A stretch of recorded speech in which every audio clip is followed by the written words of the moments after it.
Class of 1999 is a sci-fi horror film that was made in 1990 by director Mark L. Lester. Screenplay is by Courtney Joyner. It stars Bradley Gregg, Traci Lind, Malcolm McDowell and Stacey Keach, and Jackie Brown herself, Pam Grier. Now, this film is being released on Blu-ray by Vestron Video on the 25th of February, and I did get a copy of it sent to me for reviewing purposes.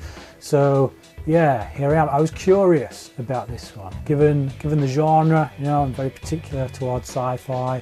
I do like a bit of horror, and I particularly like when the two are combined together. So the film follows this character played by Bradley Gregg called Cody Culp, who is just recently released from prison, and he intends to go back to school, and he also intends to go straight to turn his life around. But when he gets to school, he finds that three very different, shall we say, teachers are now kind of ruling the roost, running things, and they have a very particular style of discipline, it must be said. And that's because these guys, all three of them, are robots, they're androids.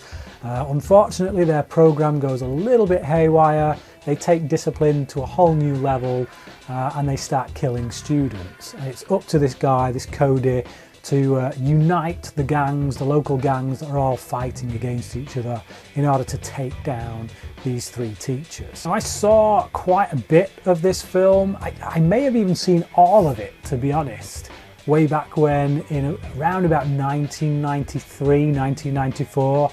There was a lad in my class, Anthony his name was. I doubt he'll be watching this, but if he is, hello Anthony. Yeah, I can't remember if we watched this at his house or whether he brought it into school. I don't know why we'd be watching it at school, but I just have these vague memories of watching it with him and a few others, and he was really mad on it. He loved this film, and he was like, you've got to see it, you have to see this film. And he even had a bit of a ponytail, a bit like the character played by Stacey Keach in the film. I always remember that sticking out, and I always remember thinking, is this the guy you've modelled yourself on? But yeah, that aside, I remember at the time thinking, because Terminator was like probably my favourite film at the time, and I remember thinking this is low rent Terminator. This is Terminator in a high school, done on a budget, a very slim budget. But I hadn't seen it since until getting these Blu-rays, and yeah, I've watched it for this review, and I gotta say, it's a lot of fun. It's not a good film, but in the best sense, you know. It's I wouldn't say it's so bad it's good, but it's full on cheese. It obviously came at the arse end of the 80s, so it's still got that 80s vibe about it, the 80s music, the 80s fashions, even though these fashions are kind of what people back then were imagining people in the 90s would be wearing, the late 90s. Yeah, they misfired on that, I guess. But yeah, it's got bad dialogue, it's got bad performances, but you know what? It's got a lot of charm, it's a lot of fun. There's some, I won't say great action sequences in it. I don't think Lester has ever been a particularly strong action director. I know for some people that may come as a surprise, given that this is the guy who brought us Commando. Again, that's a film that works primarily on its cheese factor. And I think that's how this one does as well. Like I say, it is kind of Terminator in a high school, on a budget. But when all the chaos starts unfurling, when everything starts going haywire, I just have immense fun with it. Joshua John Miller is in this as well. Now, a lot of people may know him as the writer-director of The Final Girls, which is a horror film from recent years that actually did quite well amongst the people that saw it. I know him as the kid from Near Dark, and I can't ever remember seeing him in anything else besides Near Dark. So it's weird when he pops up here. He's kind of a strange child because he's a bit of a...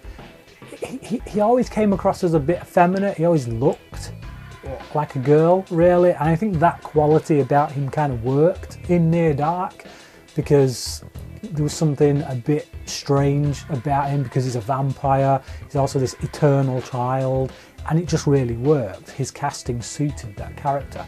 Here, he's supposed to be a bit of a tough man, a bit of a, you know, he's in with the gangs, he's trying to become a gang member, and it doesn't quite fit the bill for me. He doesn't really pull it off. Pam Grier is someone that I've really liked ever since Jackie Brown. She is kind of the queen of this style of movie, you know, those 70s exploitation flicks, things like that.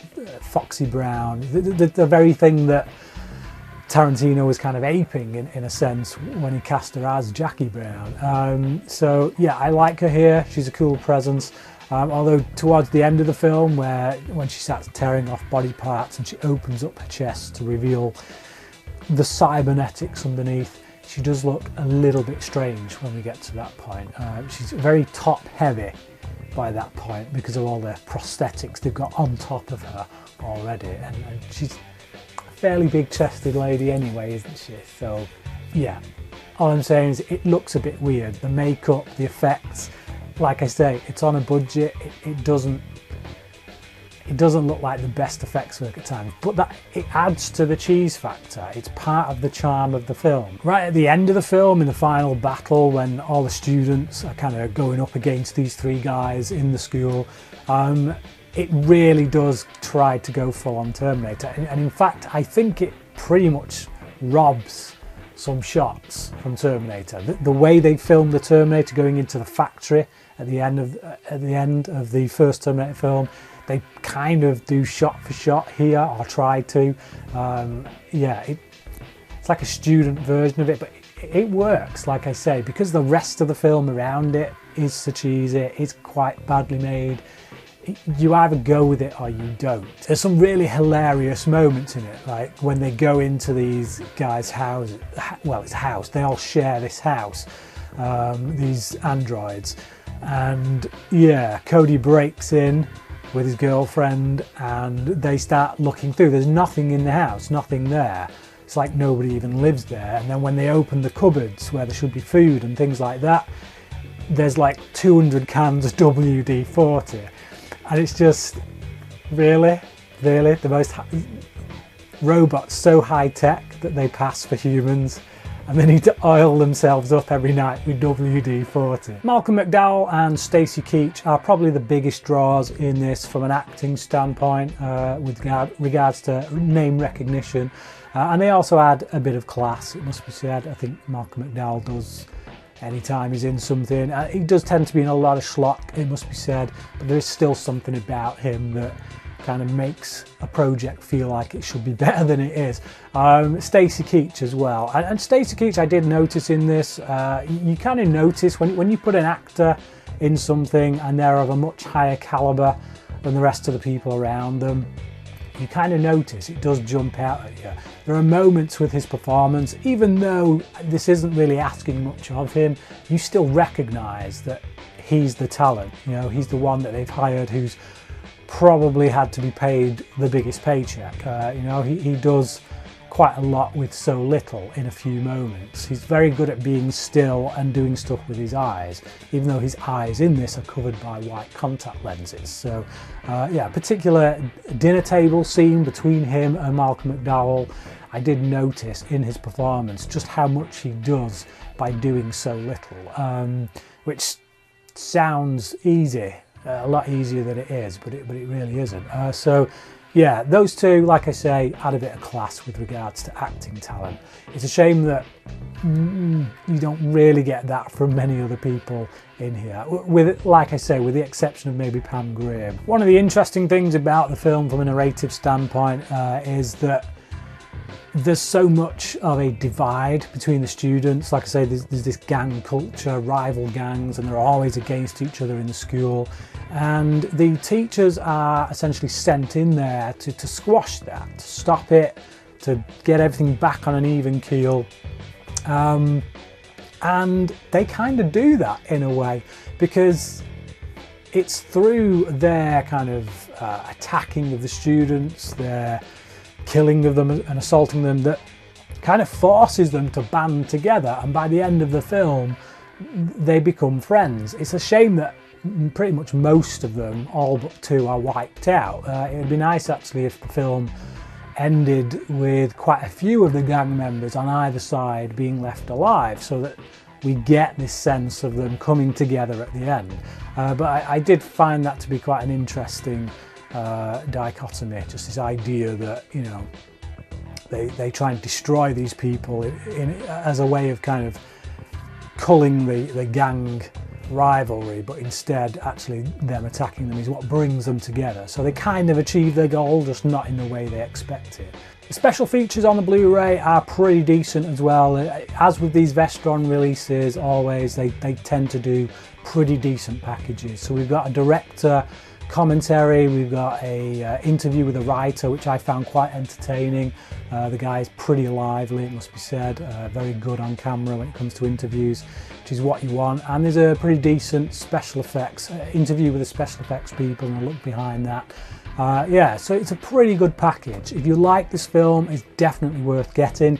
If you've never heard of this film, never seen it, I still think it's worth getting because it is an entertaining watch. Just don't expect the kind of class of Terminator, like I say, but it's still a lot of fun.